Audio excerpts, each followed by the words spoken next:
Градежната механизација на компанијата Дебони од Кочани деновиве започна со санирање и тампонирање на банкините на локалниот пат Чешиново-Соколарци. По завршувањето на жртвените активности, банкините на овој патен правец беа значително оштетени, што предизвикуваше отежнато разминување на возилата, истакнуваат од општината. За непречено одвивање на сообраќајот на оваа локална патна делница во општина Чешиново-Облешево се пристапи кон поправка на банкините. Со овој зафат ќе се изврши тампонирање на дупките на банкините во должина од 2,5 километри, а на местата каде што е потребно ќе се изврши и проширување на патот.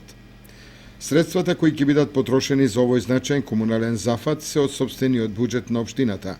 Од општина Чешиново-Облешево и најавата дека по новогодишните празници механизација и работна рака ќе учествува и во санирањето на оштетените делови на преостанатите локални сообраќајници во општината.